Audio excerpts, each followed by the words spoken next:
lahat ng gagawin mo, lahat ng pagsubok na harapin mo, lahat ng higante sa buhay mo, lagi ko sinasabi, hindi yan para ibagsakan. No, kundi para patibayin ka at para maparangalan ang Diyos sa buhay. This is how I fight my battle. This is how I fight my battles. This is how I fight my battles. This is how I fight my battles.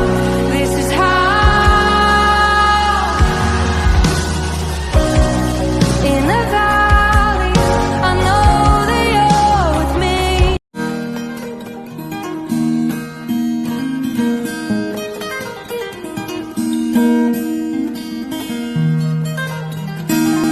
Isang magandang hapon po sa bawat isa. Welcome sa ating simbahan. Okay? Ito po ang ating paraan ng ating pagsisimba sa pamamagitan ng social media platform. So, pakilang araw na ba natin na naka-lockdown? Amen? Pakilang araw na ba natin nasa bahay lang? Pero ang kagandahan, mga kapatid, na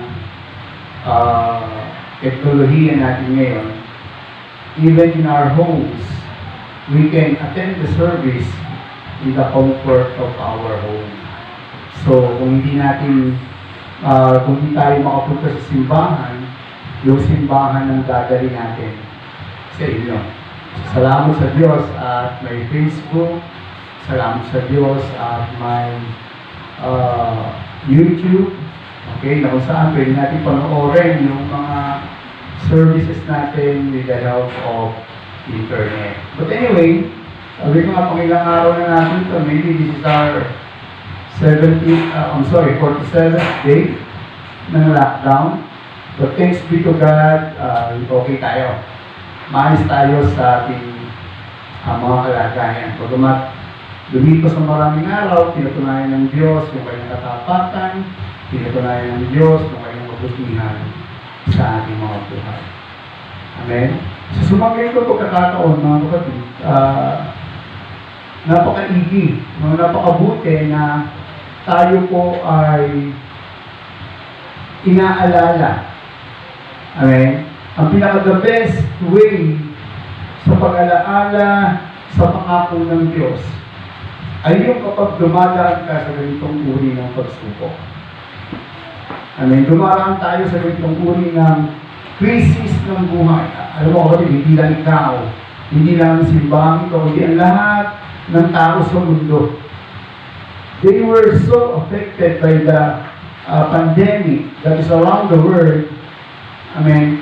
At gusto ko sabihin sa iyo, in these trying times, in this trying moment, this is the best time.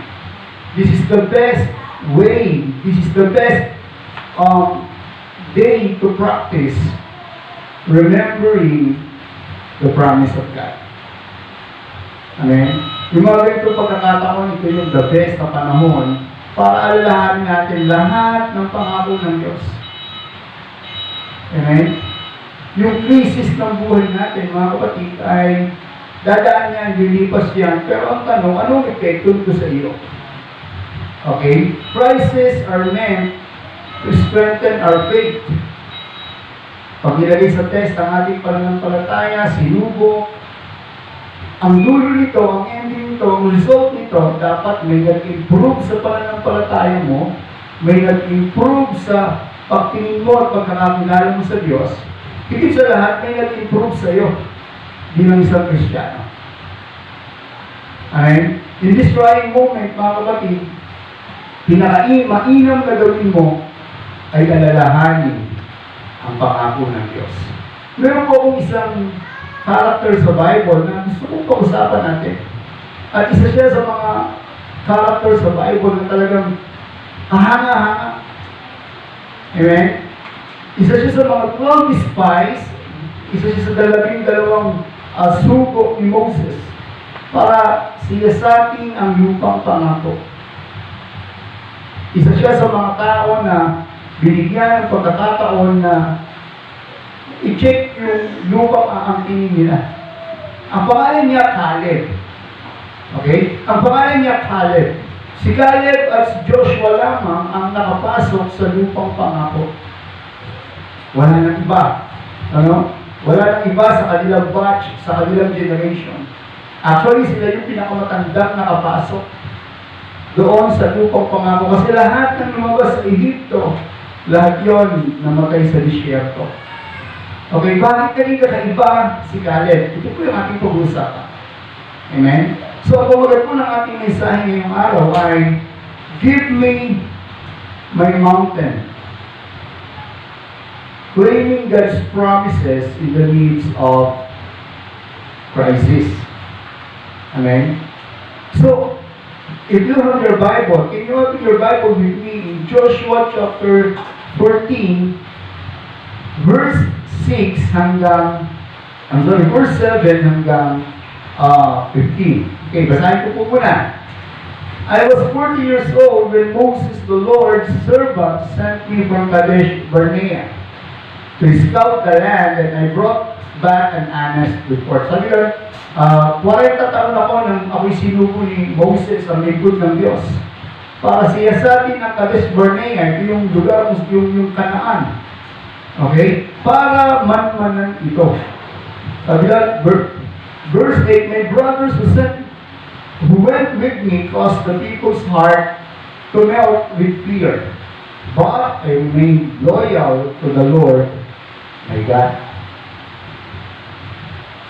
Verse 9, sabi dito, on that day Moses promised me, the land where you have set foot will be an inheritance for you and your descendants forever, because you have remained loyal to my God.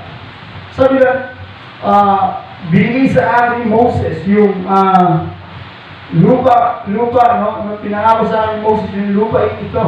Kasi naging tapat ako sa Diyos. Hindi gaya ng ating mga kasama before, dahil sa takot, no? Dahil sa balita nila, yung bayan ay natakot. Pero verse 10 sabi niya, as you see, the Lord has kept me alive this 40 years as He promised. 45 years na yung lumipas. So 40 years si Caleb, 45 years na yung lumipas. So nasa 85 years old na siya that time. Okay? Sabi niya, nakikita mo, alam mo. Okay? Naingatan ako ng Diyos pagkalipas ng 40 years ng kanyang pangako. Since the Lord spoke this word to Moses when Israel was journeying in the wilderness, here I am today, 85 years old. So pinaalala ni Caleb kay Joshua. Natatandaan mo pa ba yung panahon na pinangako sa aking Moses na ibibigay niya yung lupain ito na ating tinapakan? Sabi niya. Natatandaan mo ko ba yun yung naglalakbay tayo sa wilderness? Amen? Verse 11, sabi na, I am still strong today. Katulad pa rin ang lakas ko noon, kaya yung lakas ko ngayon. Hindi nagbago ang aking lakas. Meron pa rin akong lakas sa labanan, lakas para sa araw-araw na gawain sa buhay. Verse 12, ito yan. Now, give me the hill country that the Lord promised me on that day. Ngayon, ibigay mo sa akin ang bulubundukin. May pinangako ng Diyos sa akin before. Okay?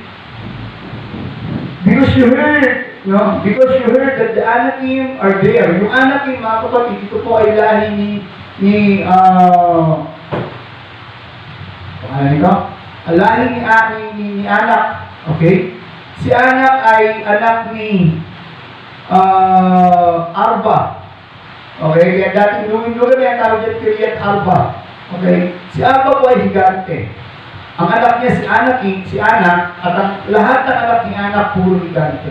So sabi niya, narinig mo na ang lugar na aking hinihingi sa iyo ay lugar ng mga higante.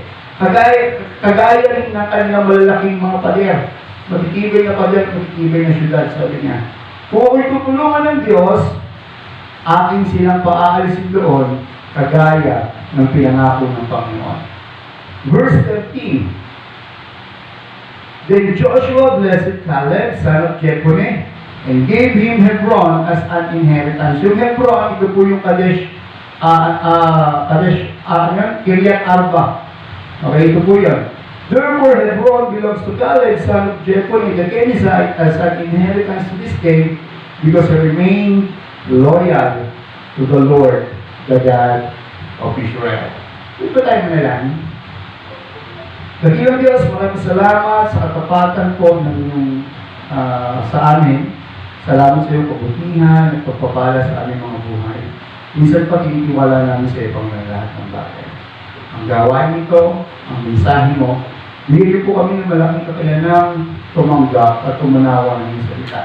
Tulungan mo kami, Panginoon, na may apply namin ito sa aming mga buhay, lalo sa panahon ng krisis ng aming bansa.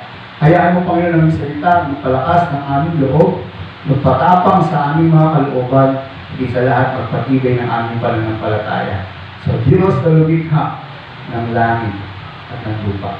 Maraming salamat, Panginoon, sa iyo ko naging bigyan lahat sa pangalan ng Jesus.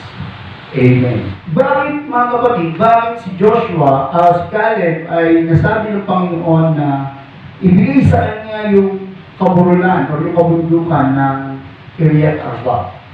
Okay. Alam mo, kapatid, sa panahon ngayon, kailangan sa atin bilang mga mananampalataya ay yung lagi mong inaalala, lagi mong sinasariwa ang lahat ng pangako ng Diyos sa atin. Ang Biblia po, mga kapatid, consists of thousands of promise. Of course, hindi lahat ng promise para sa iyo sa akin, pero majority of the promise you found in the Bible is about sa mga mananampalataya sa Diyos. Okay? So, tingnan natin, ano ba yung character ni Caleb? Amen? Sa pag-claim ng pangako ng Diyos sa ating mga buhay, tingnan natin yung character ni Caleb. Why Caleb received the promise of God even kahit na 45 years na yung lumipas? Amen? Tingnan natin, anong character meron si Caleb na dapat meron tayo in claiming the promises of God. Amen? Dapat meron tayo ganitong attitude. Okay, ano yung attitude ano yung character ni Caleb? Okay, tingnan natin. Number 1. Okay, let's see Caleb's attitude. No? Ito yung nag-kept sa kanya why kahit 45 years na yung lumipas, malinaw pa rin sa kanya yung pangako ng Diyos. Kapatid, siguro naman, bibihira sa atin dito yung 45 years ng Kristiyano. Lalo na sa simbahan natin, no? Napakabata pa ng simbahan. Ako po ay ilang taon pa ng Kristiyano. 2007 nang mag-born again ako. So, ano pa? Ilang taon pa lang, 13 years. Amen? So, si Caleb, 45 years na lumipas. 40 years old siya, 85 years old na siya at the time. So, 45 years na lumipas. Pero, naging sariwa pa rin sa kanya, naging malinaw pa rin sa kanya ang pangako ng Diyos sa kanyang lahi. Ano yung attitude na meron si Caleb? Anong character meron siya? Ano yung ginawa niya? Okay, number 1, mga kapatid, he never lose sight of the promise. Okay? Hindi po nawala sa paningin ni Caleb, hindi po nawala sa kanyang isipan ang pinangako ng Diyos sa kanya. He was captivated by the promise of God. Na-active siya, nahuli siya. Ano yan? Yung pangako ng Panginoon sa kanya, hindi mo wala sa kanyang isipan. Siguro kahit lumalaban siya, kahit na nagre-raise siya ng mga anak niya ng kanyang mga flock, hindi nawawala sa kanya yung pangako ng Diyos. Tandaan natin mga kapatid, ilang taon nakalagpay ang mga tao, ang mga Israelita sa desierto 40 years. Amen? At lumaban sila ng another ilang taon pa. So yung panahon na ito mga kapatid, ito yung panahon ng paghati-hati ng lugar ng possession ng Kanaan sa mga lahi ng Israel. Pero hindi man nilubusan at nasasakop ang lahat ng bayan. Pero si Caleb, sabi niya, I never lose sight of the promise. Kapatid, sa buhay natin, huwag mong kalilimutan, huwag mong aalisin sa iyong pananaw ang pangako ng Diyos. Okay? Sabi mo, dito po nagsimula yung pangako ng Panginoon. Okay? Numbers chapter 14. Ito po yung chapter na kung saan yung kwento ng pagpapadala ni Moses ng 12 espiya sa Kanaan. Sabi ni Moses, tignan niyo yung lupain, mataba ba? Tignan niyo yung mga bunga, maayos ba? Tignan niyo yung tignan niyo yung mga tao, malalakas pa sila, matatalino ba sila? Tignan niyo yung syudad, tignan niyo yung bayan, kung ano yung lagay ng kanilang bayan. Okay? At nga, ito yung mga panahon na yung 12 espiya pagkatapos ng 40 days bumalik at meron silang dalang malaking bungkos ng grapes na dalawang tawang magbuha. Ibig sabihin, ganun kasagana ang pananim, ang lupang sasakupin nila. Okay? Ito yung panahon na naliit yung mga maraming Israelita sa panahon kasi dati yung mga nakatira, natakot sila. At ito rin yung dahilan kung bakit hindi sila nakapasok sa lupang pangako. Dahil hindi sila pinayagan ng Diyos kasi nagduda sila sa kayang gawin ng Diyos sa kanila. Amen? Pero si Caleb, sabi lang ng Panginoon sa kanya, ibukod mo sa akin si Caleb, verse 24, sabi nito ng Numbers chapter 14. But since my servant Caleb has different spirit and has followed me completely, I will bring him into the land where he has gone, and his descendants will inherit it. Sabi niya, ibukod mo sa akin si Caleb. Ibukod mo para sa akin si Caleb. Kasi meron siya kakaibang espiritu. Alam mo kapatid, bilang isang Kristiyano, you have a different spirit. Meron kang kakaibang espiritu. Buhay ang espiritu. Okay, hindi yung kakaiba, hindi may something, ha?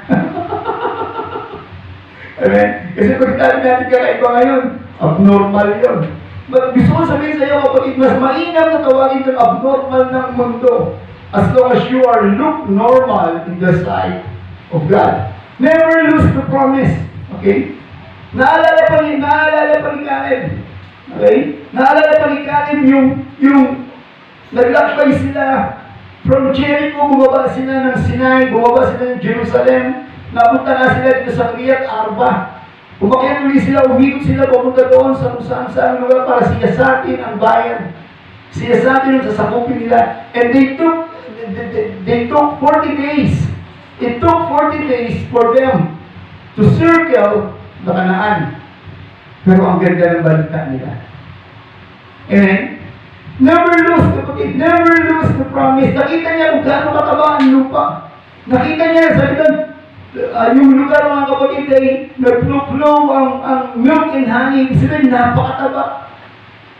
Amen? Sariwa pa rin kay Caleb mga kapatid, yung mga ilog na dinampasan nila. Sariwa pa rin kay Caleb yung lasa nung kinain nila mga prutas na tanim, mga bunga doon sa lupa na yun. Kapatid, hindi gusto ko sabihin sa iyo, never lose the promise of God. Even in the trying times. Even in this trying moments, even in the pandemic, even in the coronavirus, never lose sight. Huwag mong aalisin sa iyong paningin ang pangako ng Diyos. Ito yung nangyari kay Caleb. Ang ganda ng lugar. Sabi ng Panginoon sa kanya, bigay mo ko sa kanya. Sabi kay Moses, bigay mo ko sa kanya. Sabi ni Caleb, what? Yung lugar na yun, yung malalaki ang bunga ng ubas, yung malalaki ang bunga ng pumigrante, yung tumatalo, yung malinis na tubig. Hello? Yung malamig sa bandang lugar na yun kasi nag-ielo. Wow, I want that. Lord, thank you. I will keep on. I will hold on to that promise. Akin yun. Amen? Akin yun. Alright? Pangalawa, mga kapatid. Anong meron si Caleb? Una, he do not lose hope. He never lose hope on the promise. He never lose sight of the promise. Hindi niya inilisan ng tingin ang pangako ng Diyos. Pangalawa, okay, he kept the fire of excitement burning in his heart. Okay? Pinag-alala niya pa rin ang apoy sa kanyang damdamin, ang apoy ng kasabikan doon sa pangako ng Diyos. Imagine 45 days, 45 years. Yung pangako ng Panginoon sa kanya, 45 years bago niya nakamtan, bago niya nakuha. At hindi pa totally nakuha, mga kapatid, ha? Aangkinin niya pa lang yung lugar. Amen? Pero sabi ni Caleb, no, the fire inside of me Because of the promise of God, I will be excited. Alam mo, ba't ito yung kagandahan? Yung hindi namamatay ang excitement sa iyo. Hello? Amen? Dapat hindi namamatay yung excitement sa puso mo. Dapat hindi namamatay yung excitement na nilagay ng Diyos diyan. Kagaya nung una kang nakakilala sa Panginoon. Amen? Yung kagalakan, yung kaligtasan, dapat hindi nawawala yan. Amen? Yung lagi ka excited sa mga gawain ng Panginoon. Yung lagi ka excited sa mga gagawin mo sa Lord. Hello? Yung tipo, kapatid, na sa susunod pang araw ang gawain, pero nasa isip mo na, Lord, ito yung gagawin ko. Naka-prepare ka, Panginoon, ito yung susuot ko. Hello? Amen? I will focus. Excited ka lagi sa gawain ng Panginoon. Ito yung karakter na meron si Caleb. Hindi siya nawala ng excitement. Joshua chapter 14 verse 10 and 11, sabi niya, nakita mo, alam mo, naroon ka. Okay? Iningadal ako ng Diyos sa nakaraang 45 years ng aking buhay kagaya ng kanyang pinangako. Sabi niya, mula nang sinabi ng Panginoon kay Moses, okay, habang naglalakbay ang Israel sa parang, sa disyerto, sabi doon, ito ako 85 years old na, malakas pa rin. 85 years old na ako, hindi lumabo ang aking mga mata. Amen. 85 years old na ako. Sabi niya, yung lakas ko noon, nung sinugo ako ni Moses, lakas ko pa rin ngayon. Amen. Ako na naniniwala mga kapatid, yung kalagayan ni Caleb, bakit 85 years old na, hindi pa rin nawawala yung kanyang lakas. Yung lakas niya parang 40 years old pa rin. Because of the promise of God. Naging patuloy siya excited. Naging patuloy siya nananabik na makamtan yung pangako ng Diyos. Amen? Nanonood po ako ng training, Bishop Royal, at sabi doon, sabi niya sa isang point niya, sabi niya, ano yun, yung always maintain the rookie attitude. Okay? Yung rookie kasi mga kapatid, gutom yan eh. Gutom sa panalo, gutom sa championship, laging mayroong gustong patunayan, laging mayroong gustong ipakita, yung kanyang kakayanan, yung kanyang kayang gawin. Amen? Always maintain that rookie attitude in your life. Yung lagi kang mayroong uhaw at gutom to do with the will of God in your life. Ito yung character, ito yung attitude na meron si Caleb. Amen? Bagamat matanda na siya, yung edad niya talagang nagdagdag, pero yung kanyang strength, yung kanyang ability, yung kanyang kayang gawin, hindi nang hina. Why? Because of the promise of God in his life. Sabi niya, hindi ko maranasan yung pinangako ng Panginoon sa akin. Sa akin yung pinangako yun para makamtan ng aking pamilya. Kapatid, if you know God has promised you something, keep the fire burning in your heart. Pag-alagin mo lagi yung puso mo, kapatid, doon sa pangako ng Panginoon. At yung pangako ng Panginoon ay ingatan mo sa buhay mo, ingatan mo sa sarili mo, it will keep you strong. Amen? It will keep you on fire. Sabi mo, yung rookie attitude, yung maraming gusto pang matutunan sa buhay. Okay? Michael Jordan, LeBron James, Kobe Bryant, sila yung mga kilalang basketballista in our generation. Pero yung ginagawa nila, kapatid, bagamat na-achieve nila, yung na-accomplish nila, yung kanilang mga na-accomplish na. Pero they maintain something in their mind, in their heart, that I have to have that rookie mindset. Hindi dapat nawawala yan. Amen? So, pangatlo, mga kapatid, yung attitude ni Caleb, okay, sa pangako ng Panginoon ay, he always fight for it. He fight for it every time, no? All the days of his life, he fight for it. Alam mo, kapatid, there are some promise of God that is worth fighting for. There is some promise that is worth fighting for. Ito yung pangako ng Panginoon. Amen? Yung pangako nga ng jowa mo, pinaglalaban mo, pinangahawakan mo eh. Yung pangako pa kaya ng Diyos. The promise of God is worth fighting for. Okay? So sabi ni Joshua, sa chapter 12, verse 12, at chapter 14, sabi niya, bigay mo na sa akin itong kaburulan. Okay? Gaya ng pinangako ng Diyos sa akin. Narinig mo. Okay? Alam mo na may mga higanti doon, at lalabanan ko sila, magtitibay ang kanilang mga pader at lalabanan ko sila. Tutulungan ako ng Diyos, kagaya ng kanyang pinangako, at palalayasin ko sila. Amen? You have to fight for that place. Josh Caleb will have to fight for that place. Kasi yun ang pinangako sa kanya ng Panginoon. Kapatid, ano yung pangako sa iyo ng Diyos? Na pwede mo ipaglaban sa iyong buhay. Amen? Ano yung pangako ng Diyos na pwede mo magamit in your life? Pwede mong i-apply sa iyong buhay. Ano yung pangako ng Diyos kapatid na pinangahawakan mo? Sabi ko nga, amen? Pinakakawawang tao sa balat ng lupa ay yung taong walang pinangahawakang pangako ng Diyos. Pinakakawawang tao sa balat ng lupa ay yung tao, amen, na walang kayang ipaglabang pangako ng Diyos. You have to fight for the promise of God in your life. Hello? Dapat nilalaban mo yan. Amen? May pangako ang Diyos sa bawat isa sa atin. Even COVID-19, kapatid, pinipigilan ng COVID-19 yung pangako ng Diyos sa iyo. Pero sabi ko nga, ang COVID-19 ay paraan ng Diyos para ilabas yung galing na meron ka. Para ilabas yung talento na meron ka na kahit may COVID-19, you can overcome. Kasi may pangako ang Diyos sa iyo. Amen? Paano kapatid kung tumigil na lang tayo dito sa simbahan, wala na tayong service, wala na tayong gawain online? Do you think nagagawa ko yung pangako sa akin ng Diyos? No. We have to fight for it. We have to think of something para ma-achieve, para makuha yung pangako ng Diyos. So si Joshua, pinaglaban niya to. Amen? Pinaglaban niya. Kapatid, may sakit ka, ipaglaban mo sa Diyos yung pangako niya. Sabi naman yung pangako, sabi sa Isaiah, by his wound, by my wound and my stripe, you are healed. I suffer for you to have life. Amen? Ito yung pinaglalaban natin. We are taking back what is ours. Binabawi mo because of the promise of God. Yung kagalagayan mo ngayon, kapatid, yung reality mo ngayon can change. Magbabago yan. As long as you are following the principle of God. Okay? Yung prinsipyo na salita ng Diyos, sabi yung pinamumuhay mo. Hindi yung pinamumuhay natin. Okay?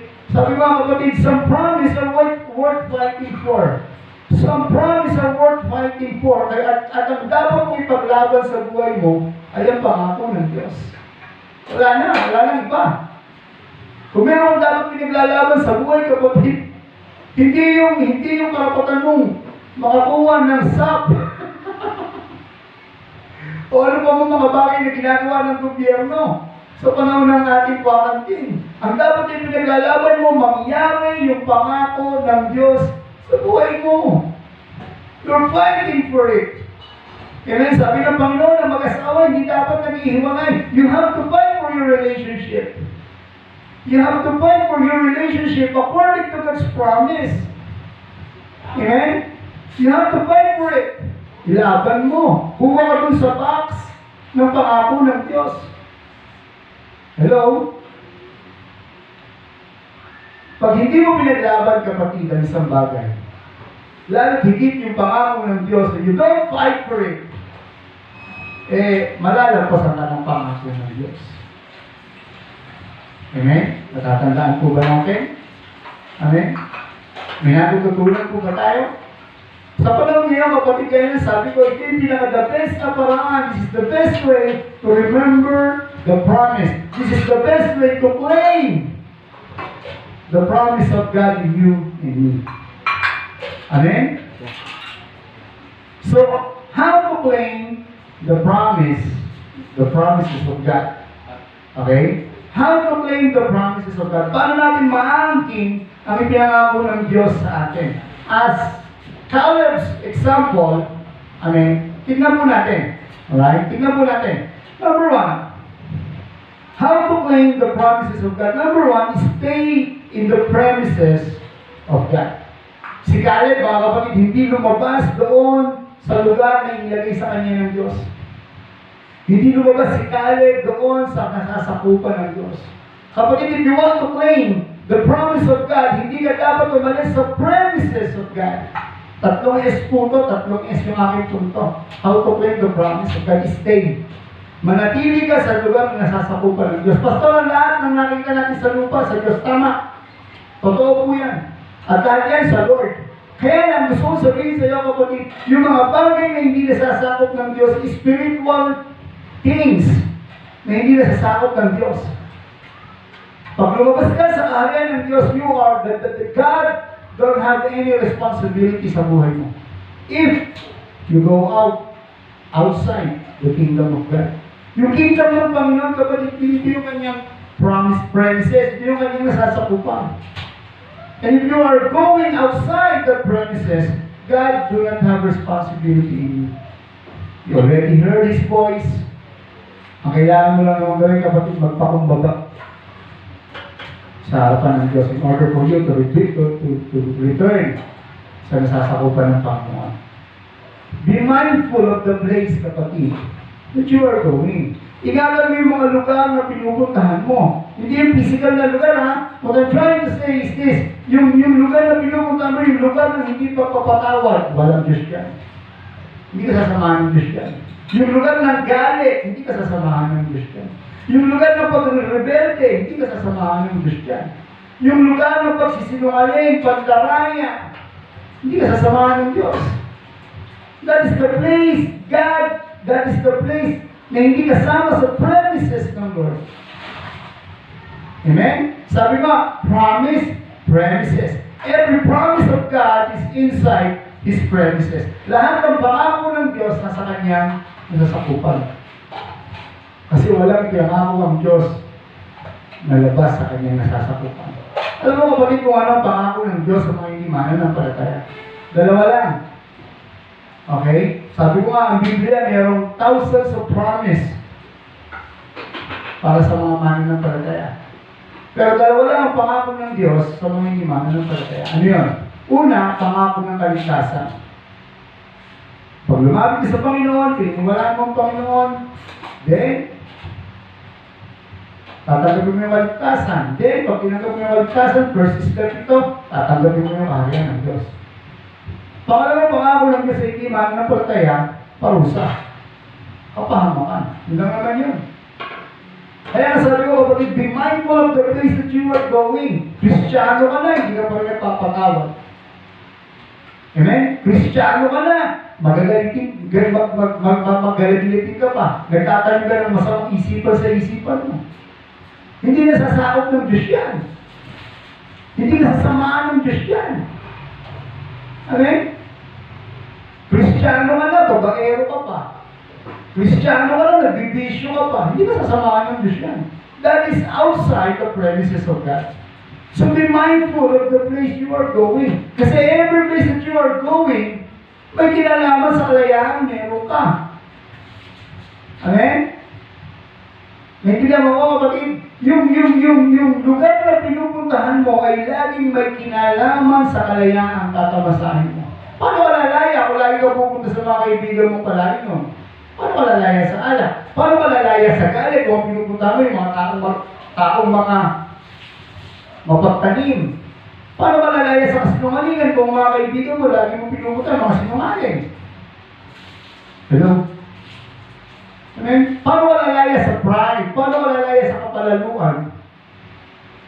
Amen? Kung lagi ka nasa lugar ng pagkukumpara at pagyayabang.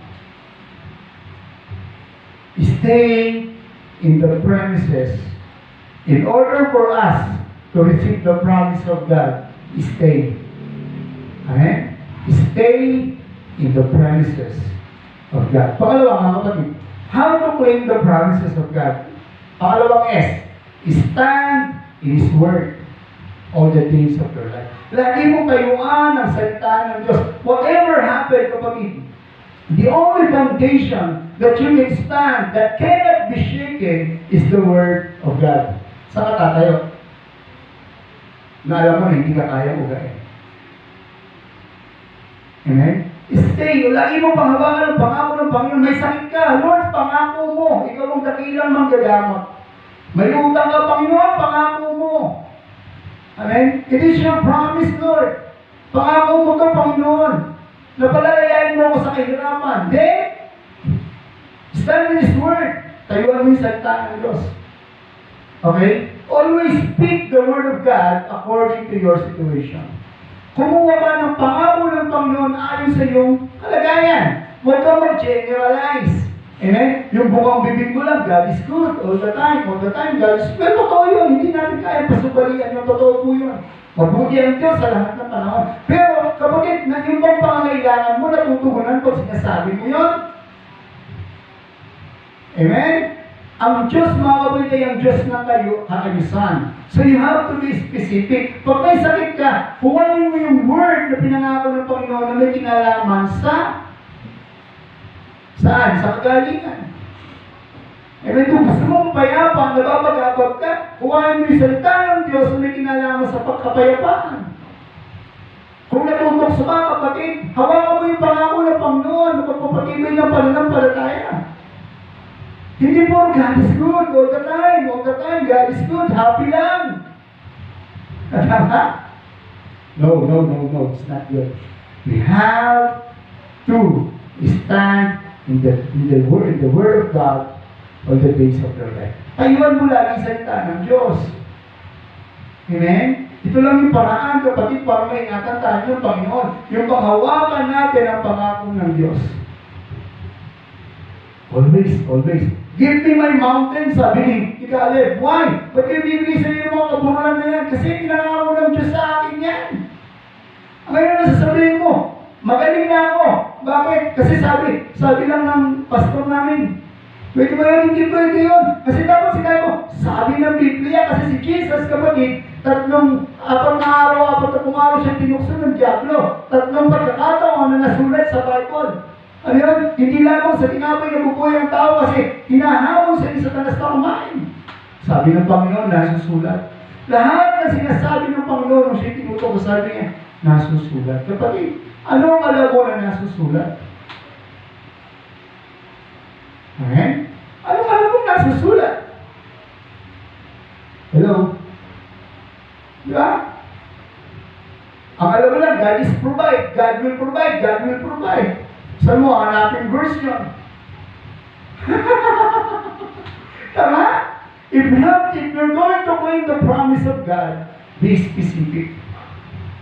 Choose the right word. Choose the right verse that is according to your situation. Sabi ng Panginoon, yung 7 I.M. niya, I am the bread of life. Ano ibig sabihin nga, I am the bread of life? Sabi ng, ang Panginoon mo provide ng mga kailangan mo sa buhay. Para mabuhay. I am the light of the world. Ba't po bakit sinabi na po na I am the light of the world? Para gabayan ka niya at hindi ka mabuhay sa kadiliman. Si Jesus ang liwanag. Amen? I am the good shepherd. I am the door for the sheep. I am the resurrection and the life. Hello? I am the way, the truth, and the life. Ano ba? I am the good, I am the vine. I am the true vine and you are the branches. Ito yung kapatid, nasusulat yun eh. Principle yun, principle. Alam mo kapatid, pag meron kang problema sa pera, okay? Maraming Kristiyano pag may problema sa pera, ayaw bumalik sa salita ng Diyos. Bakit? Makikita kasi, masasalamin kasi kapatid. Pag problema ka sa pera, at hindi mo binaligan ang salita ng Diyos, hindi mo inalam kung anong solusyon sa problema sa pera. Bakit? Kasi ang problema sa pera, kapatid, ang problema kung bakit marami nagkukulang tayo sa pera. Kasi ang totoo, hindi ka nagbibigay ng pera sa Lord. Amen? Ito yun. Kaya pangako ng Panginoon, for your blessing is giving. Ayaw mo ng giving, kaya ayaw mo basahin mo sa salita ng Diyos. Then, may stock tayo ngayon sa utang. May stock tayo ngayon sa kahirapan. May stock tayo ngayon. So, mga ganun bagay, why? Tumalikod tayo sa Word of God. Ang gusto mo lang kasi papapalain ka pagdating sa part, yung principle ng pagpapala is you have to give for God. Maliwanag yun. Amen? Kaya maraming Kristiyano nagbabackslide because of money. Kaya maraming Kristiyano nasisira ang relationship because of money. Why? You forgot to stand in the Word of God. Amen? So ito po yan. Okay? Pick the word of God according to your situation. Okay? Panguli, ito po magtatapos. How to claim the promise of God? Pangatlong S. Secure it in your heart. Pangako ng Panginoon. Okay? Nanduwa na sa nasasakupan ng Diyos. Okay? Tumayo ka sa salita ng Panginoon. Then pangatlo, kapatid, yung tinayuan mo, yung inangkin mo pangako ng Diyos, secure it in your heart. Amen? Ingatan mo sa puso mo. Believe as if nangyayari na sa buhay mo. Kasi sabi sa Hebreo, chapter 11, di ba? Faith is the evidence of things not seen. It's the substance of things not seen and evidence of things, the things we hope for. Hello? Yung parang, nagagala ka na, nag-rejoice ka na. Amen? Kasi naranasan mo na. Let's say may sakit ka. Nabasa mo yung pangako ng Panginoon, Lord, sabi mo sa iyong salita, ikaw ang dakilang manggagamot. Sabi mo, by your wounds and your stripe, I am healed. Sabi mo, Panginoon, you heal the broken-hearted and bind up their wounds. Sabi mo yan, Panginoon, at ito yung gagawin mo, magagalak ako. Kasi, naksuot ko na ang katubunan na kagalingan sa ating buhay. Then, gagawa ka ngayon na sakit na parang wala kang sakit. Why? You believe. Paniwalaan mo that it is happening to you. Hindi mo nakikita pa sa iyo, but God is doing something behind you. That God is doing something. Amen? Alam mo kapatid, ang buhay ng tao is always between fear and faith. Pero bilang isang Kristiyano, gusto ko sabihin sa iyo, choose to walk by faith. Claim that you receive everything that God has promised you according to His Word. Mas mahirap mabuhay ng natatakot kapatid kaysa mabuhay na nananampalataya sa Diyos. Sabi nga ni Pastor Rudy, gumawa ka ng mga bagay. Di ba rin ang mahirap gawin basta kasama mo ang Diyos, kaysa naman hindi mo ginagawa kasi natatakot ka. Walang pupuntahan, walang direksyon ng buhay. And then choose to walk by faith, claim that everything that God has promised, receive it. Lalo sa panahon natin ngayon. Amen? Lalo na sa panahon natin ngayon. Much better na magtiwala ka kaysa matakot ka. Much better kapatid na lumakad sa pananampalataya kaysa sa lumakad sa nakikita. Hindi ko kapatid, yung reality mo pwedeng magbago. Yes, yung reality mo, yan yung ngayon. Pero pwedeng magbago yan. But the truth of God is the same yesterday, today, and forever. Amen? So claiming the promises of God, lapit ka sa Panginoon. Okay? Gusto ko maintindihan mo, kapatid. In claiming the promises of God, make sure, Caleb, hindi siya lumabas doon sa pinangako sa kanya ng Diyos. Patuloy niyang pinanghawakan ang kanyang pangako ng Panginoon sa kanyang buhay. Tumayo sa salita ng Diyos of the days of his life. Higit sa lahat, hindi niya pa man naaangkin. Sa chapter 15 ng Joshua, nasakop niya na yung lugar ng Kiryat Arba. Nabalik ulit, tinawag ni Hebron. Amen? Hindi pa man sa 14, hindi pa man niya naaangkin, pero pinaniwalaan niya na yung lugar na yun ay kanya kasi pinangako ng Panginoon. Then every actions na gagawin mo will lead to victory because kasama mo ang Diyos. Kapatid, ano yung gusto mong hilingin sa Diyos? Ano yung pangako na gusto mong kuhain sa Panginoon? Ano yung buhay na salita ng Diyos sa iyo? Hindi mo. Claim it and believe that this is happening in your life. Broken-hearted ka, claim that God is the restoration of every relationship. Amen? May sakit ka, claim that Jesus is the great healer. Naghihirapan ka, mahirap ang buhay mo, claim that Jesus came to give us prosperous life. As long as we obey. Amen? Problema mo, pamilya mo, problema mo, trabaho mo, sabi ng Panginoon, lahat ng ang lupa ay aking tungtungan. Amen? Nangangailangan ka, sabi ng Biblia, God will provide according to His riches in glory. Amen? Napapagod ka, sabi ng Biblia, kaya mo gawin ang lahat ng bagay dahil si Jesus ang nagpapalakas sa akin. Broken hearted ka, sabi ng Panginoon, lumapit kayo sa akin sa yung lahat at nahihirapan at nabibigat ang lubha at bibigyan ko kayo ng kapahingahan. Kapatid, ano kailangan mo? All you need, everything that you need in life, is the promise that you're going to receive from God through the Lord Jesus Christ. Dito tayo na lang. Panginoon, salamat po sa oras nito. We thank you for everything that you have done for us.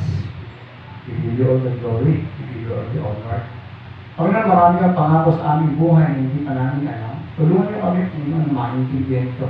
Sa pamamagitan po ng mga salita. Bigyan niyo po kami, Panginoon, ng pananampalataya that everything that you have written on the Word of God in the Bible is for our benefits. Tulungan niyo po kami, Panginoon, lumaning ang pananampalataya. Tulungan niyo po kami patuloy na umasa sa iyong kakayanan. Sa iyong magagawa ay sa lahat, Panginoon.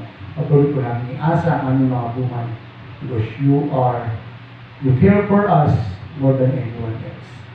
Maraming salamat, Panginoon. Makita, Panginoon, sa buhay ng aking mga kapatid, yung tagumpay ninyo sa cross. Magliwanag, Panginoon, ang iyong katotohanan sa aming mga buhay so that people around us will be encouraged by our lives. Patuloy, Panginoon.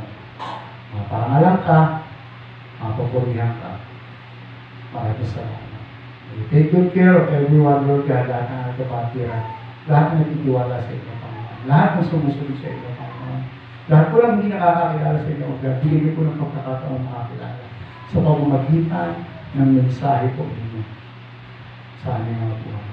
We bless you, we honor you, we claim the victory over our lives. Sa mga pinagdadaan na aming mga kapatid, Panginoon, broken-hearted, broken relationship, financial problem, attitude problem, fear, forgiveness, Lord, everything that they need. Lord, I pray in Jesus' name that you have provided for them so that our lives we can give glory to your name, Lord God. We thank you, we bless you, in Jesus' name. Amen. Amen. So mga kapatid, inimbitahan ko po kayo na lagi pong manampalataya pumasok sa Diyos. Amen. Yung mga bagay na pinagdadaan natin lilipas to. Pero pasalita ng Panginoon kailan na hindi magwawakas. You have to believe the promise. You have to believe the Word of God. That is for our benefits. Amen po ba? So announcement lang po mga kapatid. Amen. Patuloy na po tayo tumumhay. May mga sa CHCM account po natin, may mga devotional tayo doon. Kung hindi nyo napapanood, pwede nyo panoorin, replay nyo. Okay, gumagawa na rin po kami ng YouTube account para lahat ng devotions natin, pwede nyo panoorin doon in the comfort of your home. At sa mga kapatid, kung meron po kayo mga naipon na offering ninyo, okay, you can simply drop, padala nyo lang po dito sa simbahan para po sa pangangailangan ng renta, ng kuryente, at ng tubig ng kapatid ng simbahan. And then, if you want to be blessed, help the ministry of God. Help the church. Amen. Tulungan nyo, supportahan ng simbahan at mararanasan yung pagpapala sa amin. Maraming salamat. Pagpalain ka kapatid. Ingatan ka ng Panginoon. God bless. Goodbye for now. Tanda mo kapatid, mahal ka ng Diyos at may plano siya sa'yo. Bye-bye.